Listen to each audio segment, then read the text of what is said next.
तांकर देह असुस्थ है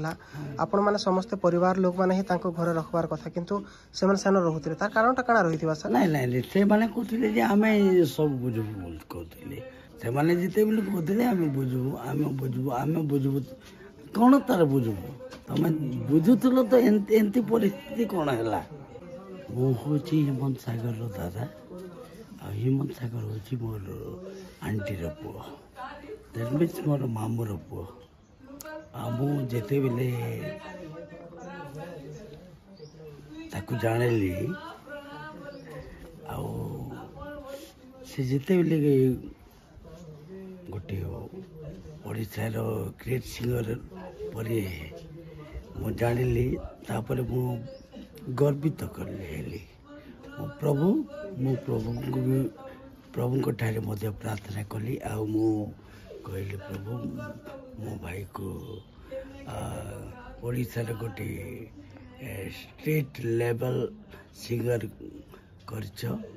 सो मु आपनकर धन्यवाद करछि कहतली जदि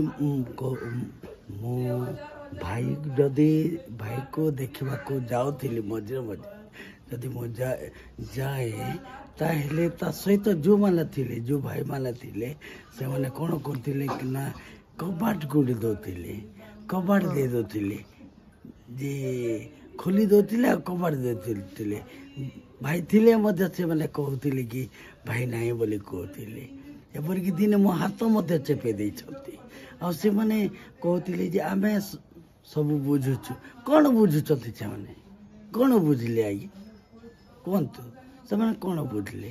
जदि से मैंने बुझी था ताले मो भाई एंत न कौन बुझुंट कहतु माने आपण जेबे भी तांको साक्षात्कार करबार लगी जाउथिले से समय आपण को साक्षात नहीं करे दो से मैंने कबाट माने अजाड़ी दौले आज्ञा मत बहुत दुख लगुला हेले भी मु घंटा घंटा से बाहर छिड़ा होती रोली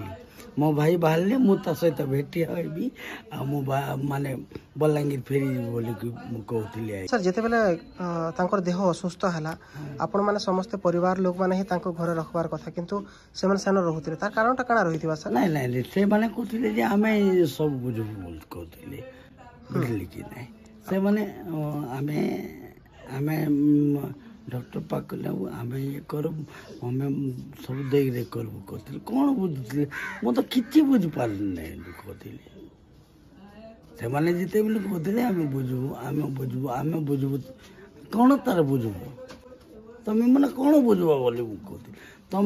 तुमर कथा तो से बुझुची आ तुम कौन बुझब आज से माने बुझुथिले किंतु तांकर वियोग हे सारलान आपण माने याति काଣା भाबुछन काଣା करम बोली भाबुछन आमे किसी तो भावु नहीं आज्ञा माने एपरी माने आमे खोजले मध्य भाई को भेटी पारबू नहीं ए बुझले कि तो से माने से व्यवहार जो करथिले से व्यवहार माने से माने घंचिकी रहीबार सेटा मु चाहूँ